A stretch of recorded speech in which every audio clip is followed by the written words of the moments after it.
if there's content that's borderline, that's content that we basically will not. There is no second best. There is no second best crypto asset.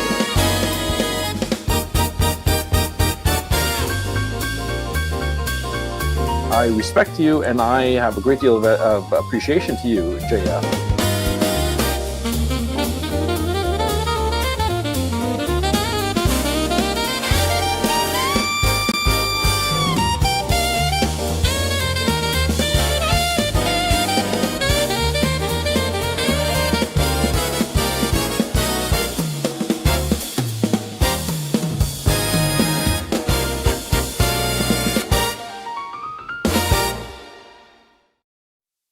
Hello everyone and welcome to JFG Tonight. I'm in pain of seeing the state of the public space completely spammed.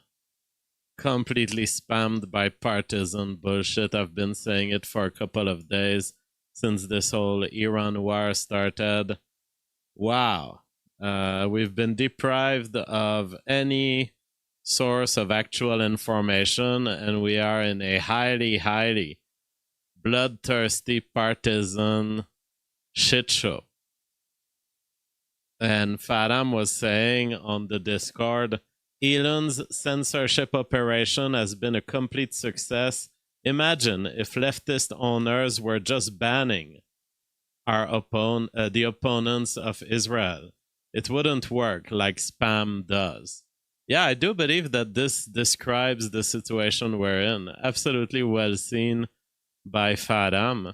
And Faram had been actually predicting this at the moment where Elon bought Twitter. He's been talking about this. Basically, we are headed toward,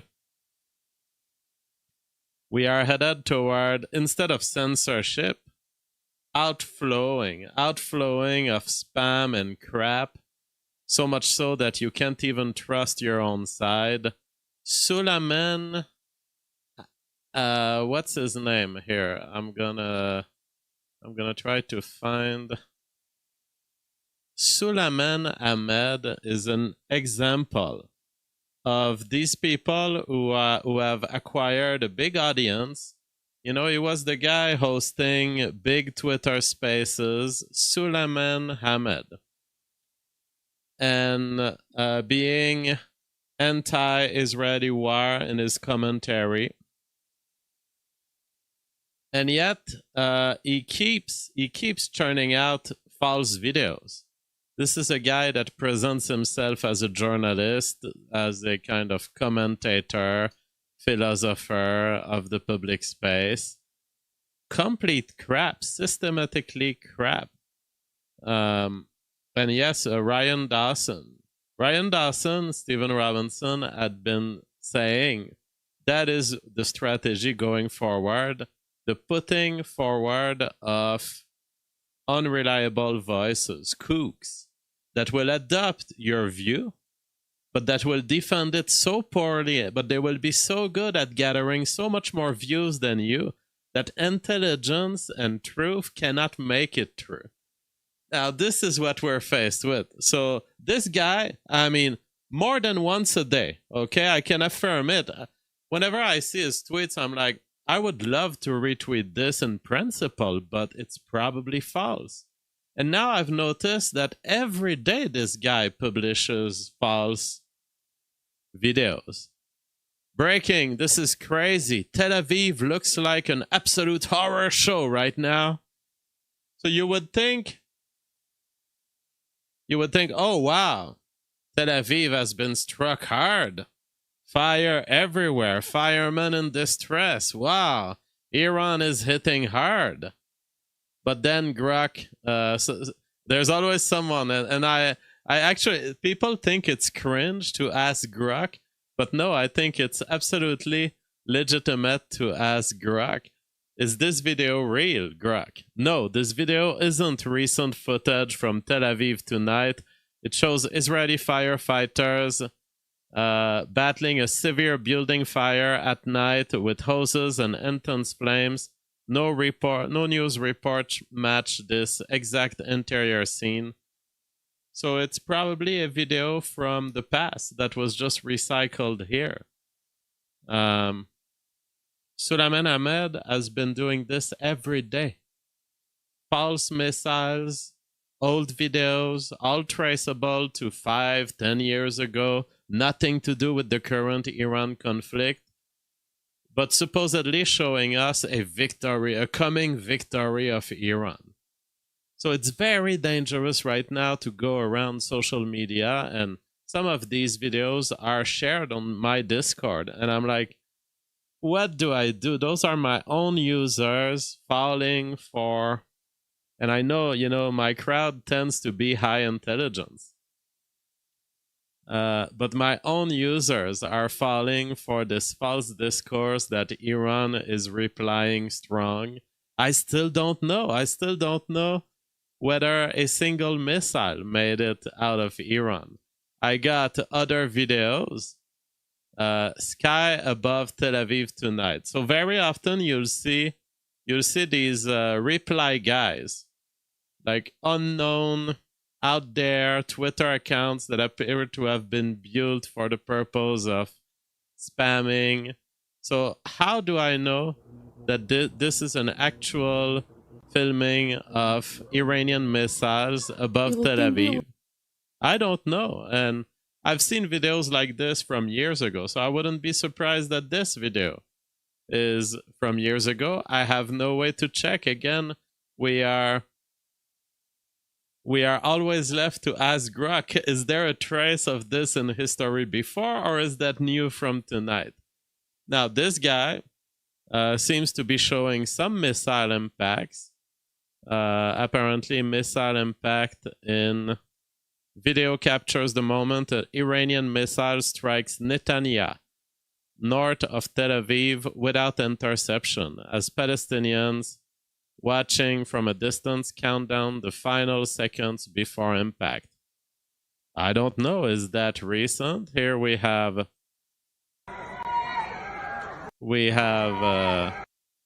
some salvos of missile. Very hard to tell for me. I've seen these salvos before. Is it from today for real? Very hard to tell. So I don't know what to tell you guys. LDR says, Asmongold is on the wrong side of this war. Crazy to counter signal Nick. That typically doesn't end well. I don't know what's Asmongold's position. Has he sided with the warmongers? DK Shadow says, Grok literally has a photographic memory. Absolutely. Absolutely. Shab Shab says, this is a non-problem if you follow the sound practice. Okay, I won't read the rest. But yeah, I mean, it's almost impossible to block the flow of lies that are present on social media.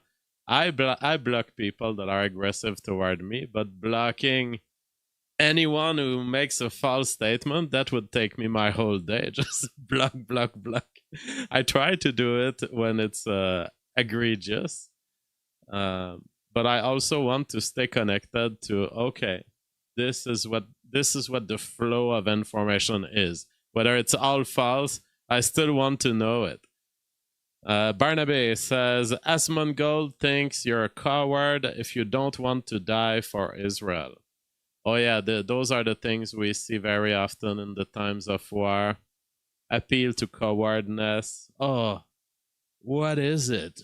Are you scared? It's not so much about scared, it's just that I have morals. It's just that I don't want to crush human beings for no reason. I don't want to destroy entire civilizations. It's not about being a coward. It's just, it's never paid off before. It has never paid off before.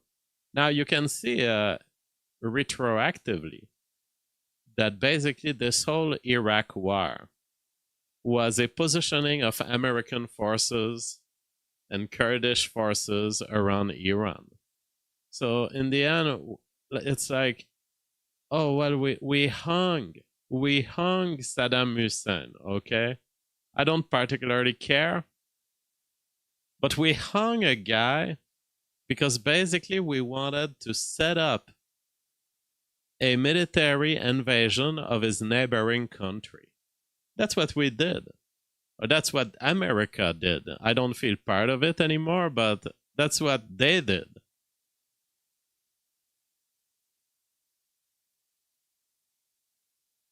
How can you live with this? How can you live with the fact that you've killed hundreds of thousands of people for having a positioning against a country that had done nothing to you? And you keep talking about how, oh, well, they sponsor terrorism in the region, but that supposed terrorism was basically this country, Iran, trying to protect itself from having an entire army of the most powerful country in the world setting up in their backyard. And while you were setting up in their backyard for the purpose of invasion and for the purpose of regime change, you called all of their resisting action terrorism. That's what we're faced with. That's the big image. So that's a story that develops over 40, 50 years. Over 40, 50 years. This is an intergenerational time. That is, the people who are in power today aren't the exact people who were in power then. But the entire unfolding is Israel had issues with Iran for 50 years. They didn't like that Iran was a competing power, and they have led and controlled American governments repeatedly up to the point where there would be a setup such that the American army would be set up for invasion for Iran inside Iraq. And they would have their proxies like the Kurds. But those proxies would never be enough. They weren't enough even to take over Iraq on their own. They have to have reinforcement from the American army. So one of the false narratives that we're seeing developed, which I've put on the thumbnail tonight, one of the false narratives is epic win. Trump just crushed the odds. American boots hitting Iranian soil, but there are zero Western forces. Ha ha! Iraqi Kurds are all in, pledging total loyalty to the USA. Boom, US, yeah. This is straight up brilliant. Who's with me? Retweet if Trump is a genius. The delusion that the Kurds will... I'm so old. I've seen this joke before. I'm so old I've went through a cycle of that exact lie. Before. Not before like last year. Before like 10, 20 years ago. I've heard George Bush make the case, oh, we're going to offload the responsibility on the Kurds. They're going to handle a lot of the things locally. We'll be doing transfers of information and knowledge. The Kurds will handle Iraq for us. And it's like, I remember even in my commentary career, commenting that, hey, the Kurds appear to be specialized betrayer forces that are just cashing in on any American intervention and siding with whoever they need to side to get the advantages of the moment. But if you leave them alone, if you're not there with 100,000 American soldiers to impose something on them, they will just converge back toward local alliance. So it's like they are loyal to the extent that you create so much cash flow that Oh, yeah, okay, we're going to take your money. Oh, yeah, we're going to be your translators. Oh, yeah, we're going to be your fighters. But they have not been able to, they were a force already of opposition to Saddam Hussein even before the war began with George Bush. And they weren't able on their own to do anything to even the small regime of Saddam Hussein. Now you're going to sell to me, this is what these patriot, eagle wings, USAF vet who believes in God, family, and country. These patriots are selling the idea that you can get an invasion of a 90 million population country by offloading onto a proxy force, the Kurds. Man, how do I intervene in this pile of shit to say, well, wait a minute here, let's talk about the truth? GM for the People says Kurds are a key ingredient in the poutine of this in the poutine of this conflict. Oh boy, oh boy. How do I intervene in this pile of shit to say, hey, shut the fuck up, you guys, like Solomon Ahmed. Iran isn't winning. Iran isn't destroying Israel right now. Or the general that came out and said that Iran had destroyed all American bases. It's not happening. Shut up, shut up, shut up, shut up. Now you, Eagle Wings. It's also not happening that the Kurds are going to handle the war without any American forces and without any American loss. It's not happening. It didn't even happen in Iraq, whose total army force included basically 16 jeeps. It didn't happen in Iraq, and it's not going to happen with Iran. By the way, relying on proxy force, we've seen it in other wars. We've seen it in Ukraine. We've seen it on both sides in Ukraine. We've seen first the Western European countries counting on the Ukrainian constant feeding of the meat grinder by Ukrainian males. How's that working? They're not advancing. They're not gaining back the claimed territory that Zelensky says are conditional to the end of the war. They're not close to Crimea. Zelensky says Crimea must be reconquered. They're not even at scratching the surface of DPR and LPR. So when you deal with a proxy force, a phenomenon starts, and it's the phenomenon of wasted money. And I'm starting to see the pattern here across Ukraine, Iraq, Iran. We have this delusion that we can just pour money onto one side of a conflict, and we're going to therefore fight the other side. But the reality is the people who drain money from us, they are essentially engaged in a displayed fight. Zelensky is not engaged in a real war. Zelensky is engaged in an appearance war. As long as he can drain money, he needs to keep the war going. So what does he do? Well, he sends soldiers to the front. They get killed by the Russian forces that are technologically superior. So these people end up specializing in maintaining the state of war while also not winning. So we do it with Ukraine. Now, the whole idea isn't even to win the war. The whole idea is let's take the money from the Western world and move it to a place where there's less scrutiny. And I'm sure that politicians get paybacks of all kind. FTX and Sam, what was his name? Sam, not Bank, Fraud Bank. Sam, that was the leader of FTX.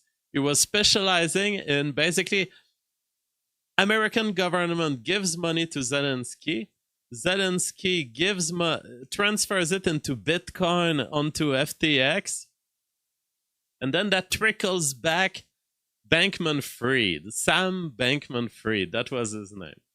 So the money goes to Ukraine. Ukraine fakes the continuation of the war. Meanwhile, they take all of this money. They buy a couple of missiles to argue that, okay, we do have material now.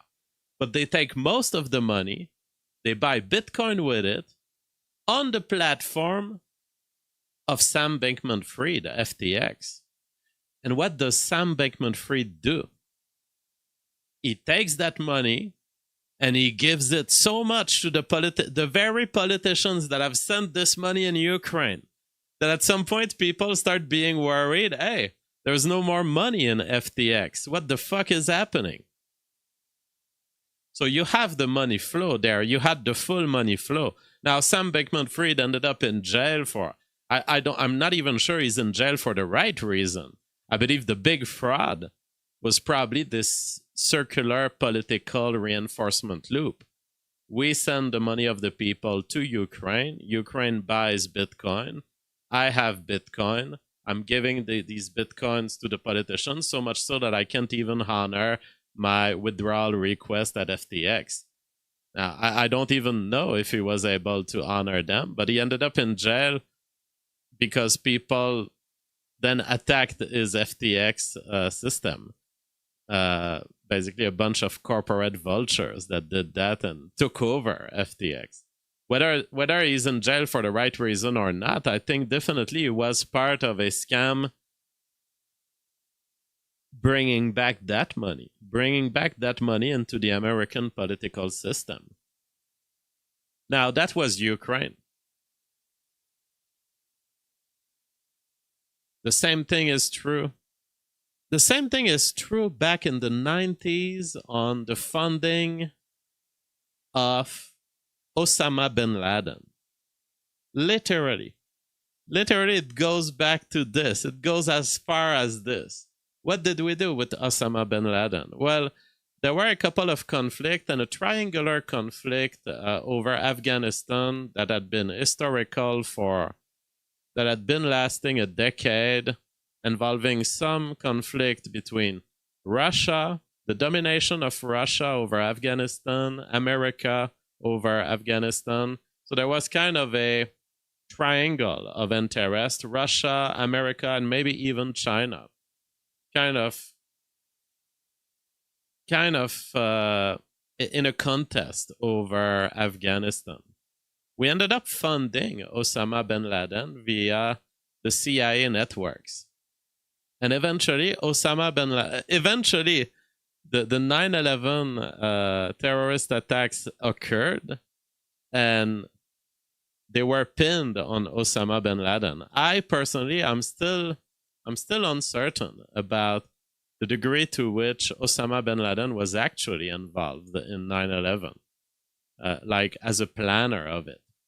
I know it got stick onto him, and I know eventually he seems to have written maybe an article where he claims the responsibility, but I'm still unsure because sometimes these guys can claim responsibility, but they may not be responsible. They may just be trolling, basically. They may just be saying, well, I agree with what was done. I9 sends $50. Well, thank you so much for the generous support. He says, good to see you are still around, JF. I used to watch your show just every day back in the public space days. Just wanted to ask, what's the cost of a signed copy of your book? Well, I only sell signed copies of the book at the date of founding. So I made a restricted offer of 125 copies of the Revolutionary Phenotype that are signed, and I will never sign more. So they are numbered. You have one if you were there at the beginning. Now, I did start taking money from people who want to reserve their place for the moral signal, and that's $75 USD. I have 13, I believe something like 13, 15 people who have reserved their numbered copy of the moral signal. That being said, this comes with a warning. If you want to buy the moral signal in advance, you have to be okay with the fact that I cannot promise when it will be written, because I'm already drifting toward another hobby, which is the writing of white people food. And I do think that white people food will be ready for publication much before the moral signal. I just don't feel, I'm not feeling in the mood of finishing the moral signal. It's just, there's just too much. I want to get to it in my life, but it's you could pay for it $75 and you wouldn't know if it's in 10 years from now. Now, in exchange, I have also promised that I can reimburse that $75 if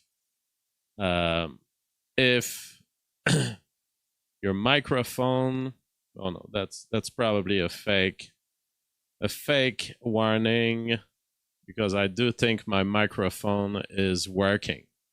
So yeah, only if you want, but basically, if you are a fan of my books, just wait for White People Food, which I hope will come in the fall. I have a big state of advancement on it, and that is the next release to check. The moral signal, it will come in years, until I have to find the moment to write this. Another point of deception, of ongoing deception, is betting markets. It's now been way too common that we have betting markets who aren't honoring the people who won the bet. Kalshi refuses to pay winnings on $54 million trade related to Kameni's death, drawing user fury. So basically, they allowed a bet on their site that was saying, I bet that Kameni will be killed by this date. Now, that's a risky bet, let me tell you. 1 month ago, I wouldn't have bet money on this. That was a risky bet, so much so that if you were betting something like $50, I think you could get something like $800. So people won. People won on their bet. But what does Kalshi do? They say, oh, well, this bet was invalid because it's a bet on the death of someone and we can't allow this. Well, it's like, okay, you can have rules about which bets you can't allow on your site, but you shouldn't be accepting money. You shouldn't be accepting money that you've let this bet occur on your site. You hosted it. You've accepted all of these bets. Now you are contractually bound. You cannot, after the fact that you lost the bet, you cannot decide that you're not going to pay for it. So extremely grave unethical behavior in those betting markets. Rin job, best job. Let's see the super chat. Regarding the Shroud of Turin, there was post-mortem blood by where the spear stabbed him in his side and pre-mortem blood everywhere else. In order to hoax it, they would have had to literally kill someone in the exact fashion of Christ 2,000 years ago. Yeah, that's an argument. I've heard that argument. I'm not convinced that we have such massive insight into the chemistry of post-mortem blood 2,000 years down the line. I would have to review the details of the claim. Something tells me that there's something not solid in that line of argument. And also, let's not forget that it could be a shroud that has wrapped anyone else. And since deaths in humans are relatively similar, there can be such a thing as a a differential where a single spot tends to be post-mortem blood, and the general spots around tend to be pre-mortem blood. So it's like, this is probably the way in which most humans die who are victimized or who are in war or who are in various violent situations. They bleed some before their death, and then they bleed much at a single spot after their death if there's some kind of tissue accumulation. So I don't think it's that rare that the idea of a single spot of post-mortem blood versus a more spread out pattern of pre-mortem blood. That might be actually the most common fact of human death. Serb Tusky, but you know, I still don't reject the Shroud of Turin truth. I'm open to it, but not convinced, not fully convinced. Sardubsky says, Jeff, what percentage of the book White People Food has been written? I aim for a 300-page book. I have 200 pages, well written with images and all. So I would say I'm 2/3 of the way. And what's mostly missing is main meal at this point. I've been doing a lot of the accessory stuff.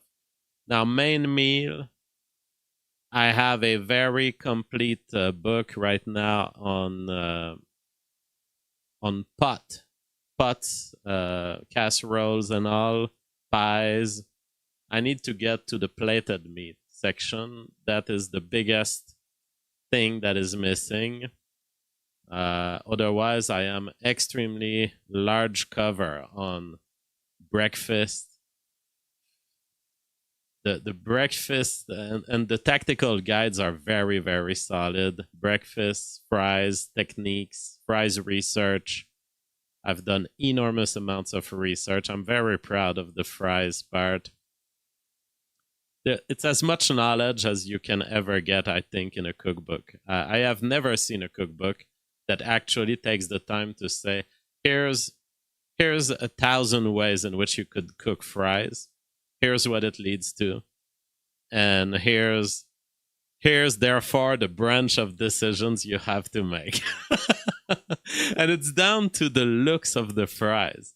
It's like, I can show you how to get the exact color of fries you need and how to pair it with the exact taste you need. You can make choices across 3 or 4 main branches of the tree. And it's like, okay, you want to get to a dark brown fry that is still good, not overcooked? Here's how you do it. You want to get into a fry that has a surface umami taste with beef broth? Here's how to do it. You want to keep the beef broth aspect, umami taste of your fry while keeping it golden? Here are the chemicals. And it's down to, okay, so now you're going to put chicken broth on the surface of your fry, let it dry for 2 hours. But the chicken broth causes browning. So your fry is not golden anymore. How do you solve this? Well, mix with white vinegar. Now you got a white vinegary contour that lowers the pH of the chicken broth, and your fry is golden and it still tastes chicken broth. The amount of stuff I've discovered is insane. The pH of your contour solution changes the goldening pattern. I've established this theoretically with grok first, and then I ran all of the tests, all of the combination, 20 different attempts, all of the substance. Bro, I remember these days of fries research. Those were intense days. I was waking up early. I was lining up little pots of all combination of the substance. So beef broth, egg whites mixed with chicken broth, egg white mixed with chicken broth and vinegar, vinegar plus malt vinegar plus beef broth. I've made the combinations, and I achieved full knowledge of the fry. This is the kind of stuff you're gonna get, and all of it pictured, so that you're gonna get. I'm also very proud in White People Food of the brown sauce section. You're going to learn how to make about 70 types of different brown sauces, all of them with variations into them. So down the line, you could combine this into perhaps 10,000 different paths for your brown sauce, and all of the pictures to get there, all of the steps. I don't know of a cookbooks. Normally, they just say, "Here's how to make the brown sauce." One recipe. That is not white people food. White people food is about the systematization of a tactical system for attacking your culinary needs tactically. So much stronger. I can't wait. I can't wait for you guys to see this. Now it's a cookbook that will generate extreme controversy. It's not gonna be. People are gonna complain. People are gonna complain for all sorts of reasons. But in my view, it's the best cookbook. And I always end up with this problem that what I consider to be good and complete is very often not what is pleasing for the normie to hear. So it's not going to be a cookbook for normies. It's going to be like, if you're a weirdo like me and you want to know the truth, if you want to follow JF down the rabbit hole, that's going to be a book for you. So Douglas McGregor reporting, American armored vehicles headed to the Iranian border via Kurdistan. If that's true, bad news, because it means Trump is positioning for ground invasion. Extremely bad news. And I was asking to Grok, Grok, is it realistic to think that the Kurdish forces are going to handle the Iran war for us? And Grok is like, no, they couldn't even handle the Iraq war alone. No way they can be a meaningful force. They can only be allies to an existing American ground force. Elder says, I'm not a fan of unlocking quality cooking techniques, though, over quantization to grant access to hipsters. Look how they destroyed brewing. Oh yeah, the brewing world has been quite disappointing. It's true that in the hipster brewing domain, there's been a lot of spawning, a lot of new stuff that has all been declinations of existing stuff. And these fucking IPAs, bros, they are fucking annoying. But in the end, quality has been dropped behind. Because still, as of today, the best way to brew a beer is still a Belgium-style triple fermentation, just strong beer. And none of your little crazy tricks of adding, what do they call it? The houblon. I know the word in French, but hops. None of your additions of hops are interesting compared to this. The actual beautiful way to brew a beer is triple fermentation, La Fin du Monde, Unibrew, any of the triple fermented beers of Belgium, of the European world in general. That's how you reach the peak. high alcohol content, super developed taste.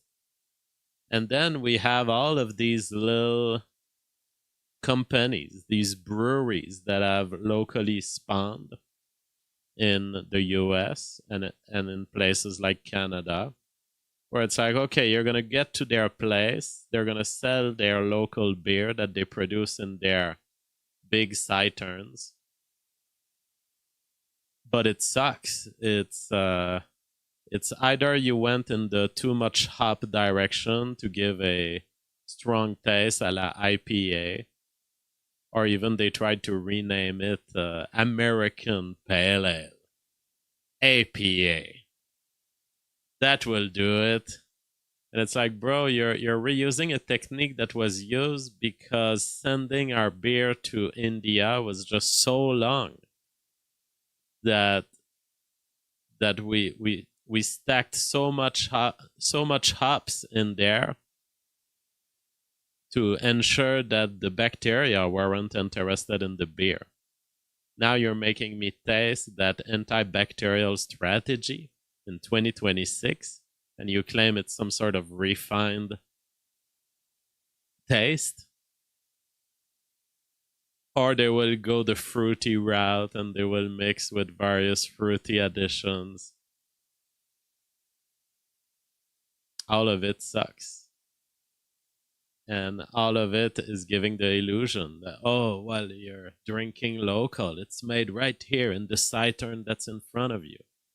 But you can't drink local and drink quality simply because the know-how of creating exceptional beer cannot exist everywhere. We're not close to it being spreadable and diversifiable everywhere.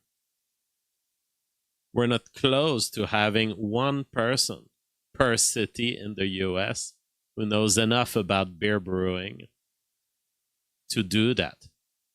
In fact, there's probably 5 to 10 people who actually master beer brewing properly.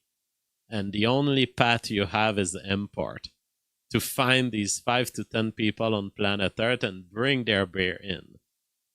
The people who are attempting to make their little craft local beer, they don't have the know-how. Sadie Edwards says, all craft beers are over-hopped. Swill. Yes, absolutely. All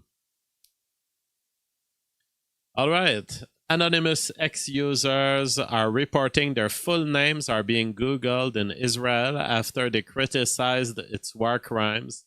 Many link it to X's use of Authentics, ID verification software, an Israeli company founded and staffed by ex-Israeli spies. This is one of the most ongoing worries that I have, which is that the Elon Musk purchase of X was ultimately to isolate and label dissent, to give all of the information to Israel, so that when Israel goes into bloodthirsty mode and wants to abolish one of their enemies, they can then come back and know who to harass, whose lives you can mess with, so that you get less of their public commentary. That seems to be basically what's happening.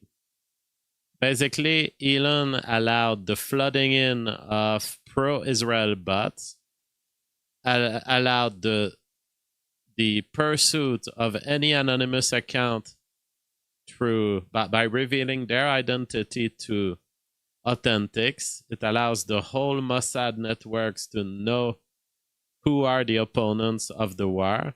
You harass them, and now what do you have rising? The official pro-Israeli voices, simply because the others are tired of being attacked and harassed.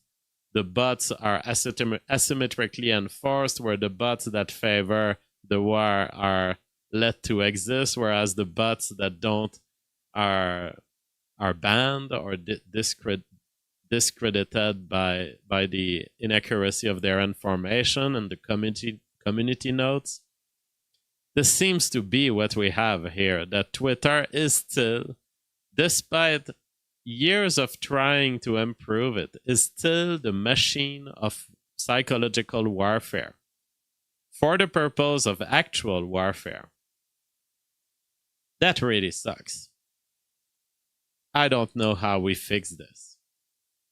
House expands Medicaid fraud probe to 10 states to combat rampant waste. New York and California are on notice.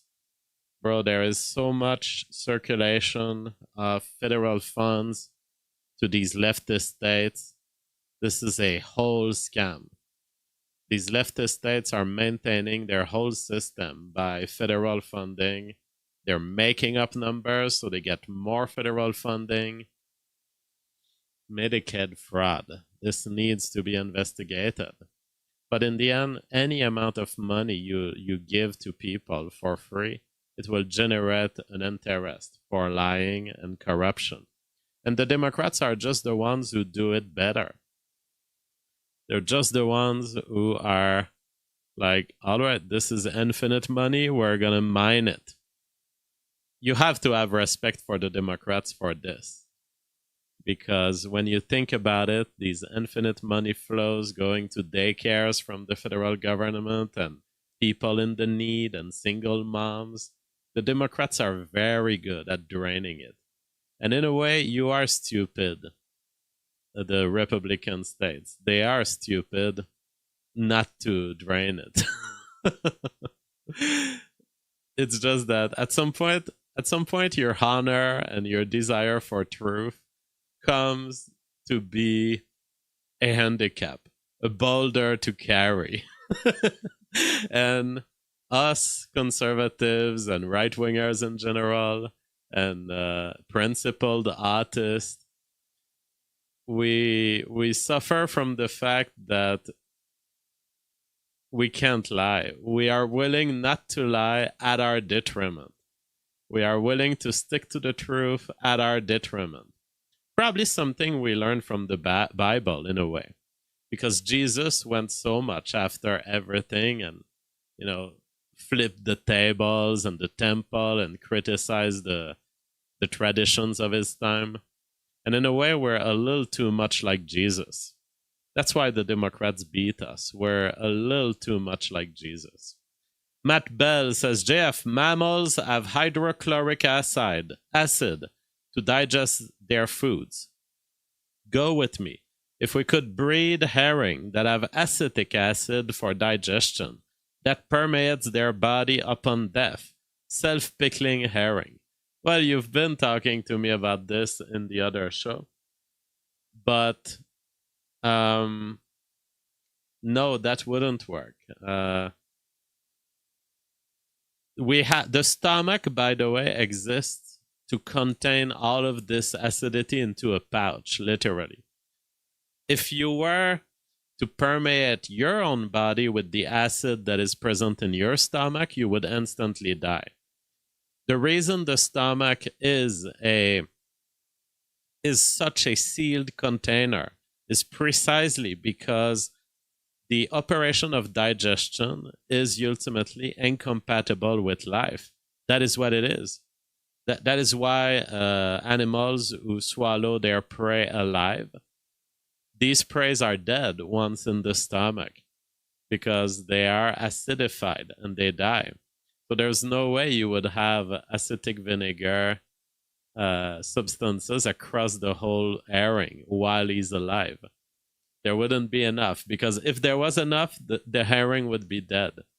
See, vinegar is a very, very harsh chemical, and it's incompatible with life. You can't have a herring that will live at this pH, simply. You can't have cells that will live at these pH. You would have to rebuild a herring from these specialized bacteria that are somehow capable of surviving acidity. Now, good luck doing this.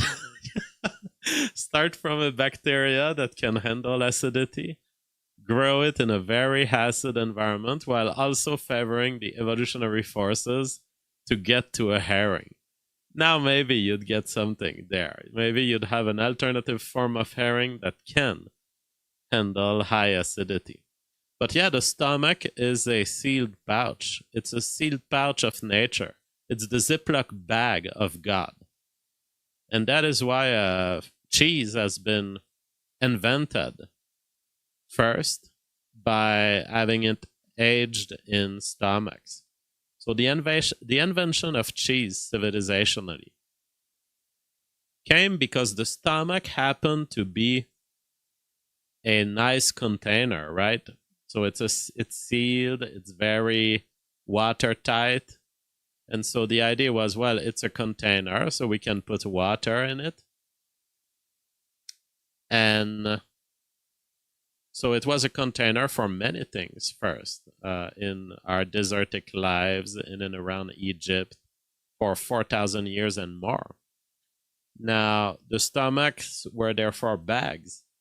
The freshest you were using your stomach of an animal as a bag, the less it had chance to dry.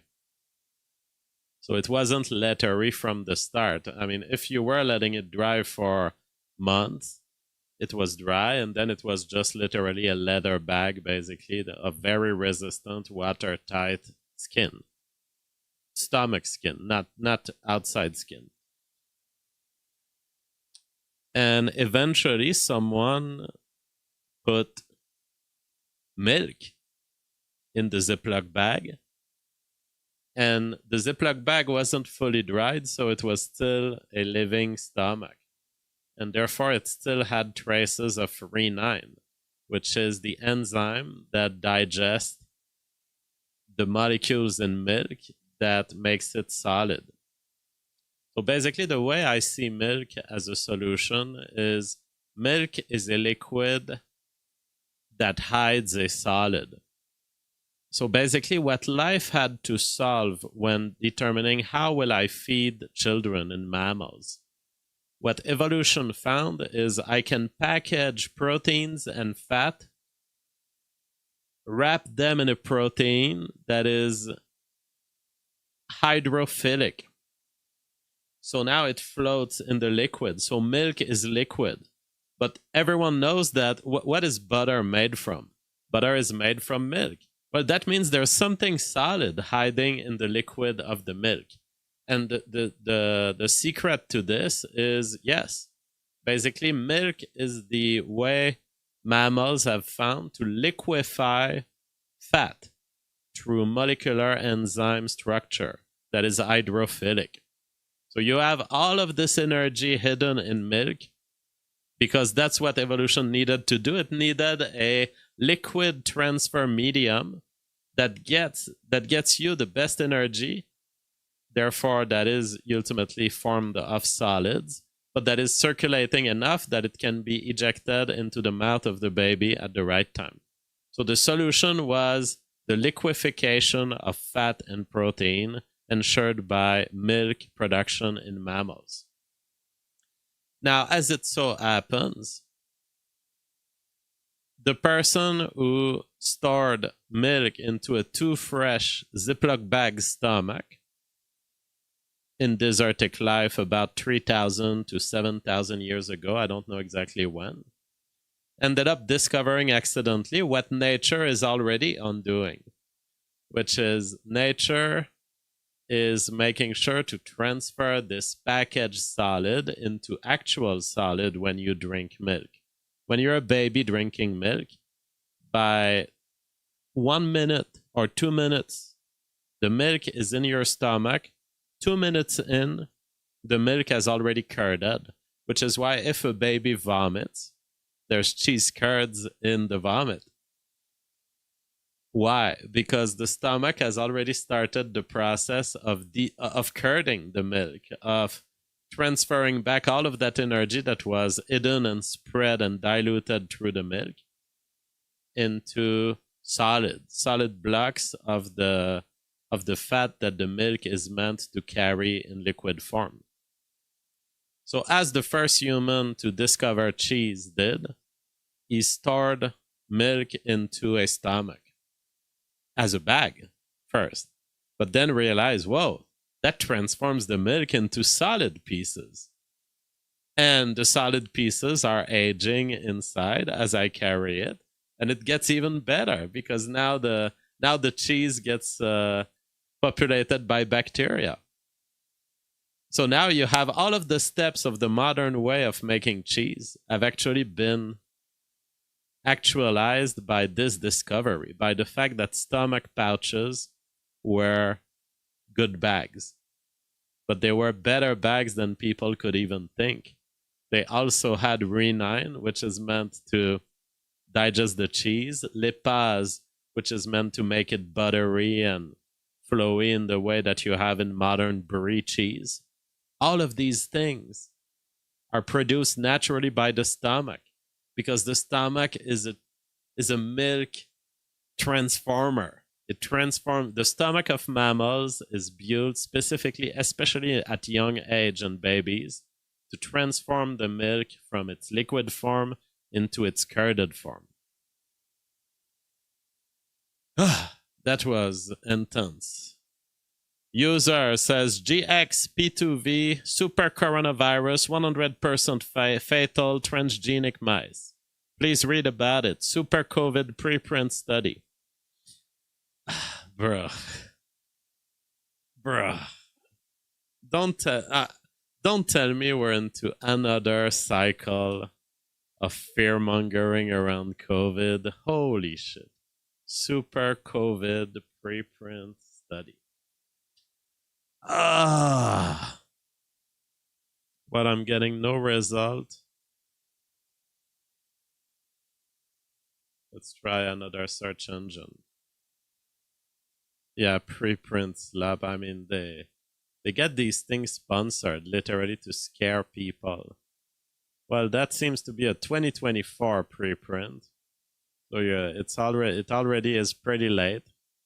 Lethal infection of human ACE2 transgenic mice caused by SARS-CoV-2 related pangolin coronavirus GXP2V. So that's been done in 2024, my friend. You are on a very late news. This was done to justify the last wave of fear mongering. I'm not scared about these viruses. Of course, I would encourage labs to stop creating these creatures from hell. Like, it's really not a good idea, and it might kill a lot of people. But down the line, I am confident that viruses will not kill humanity. That we will survive, that viruses kill the weak, but that they never kill the whole of humanity. I believe we will survive any challenge thrown at us until the Revolutionary Phenotype. That's it for tonight, boys. I'll try to be here tomorrow. I see no reason why I shouldn't be, so see you all tomorrow if I'm in shape. Bye-bye.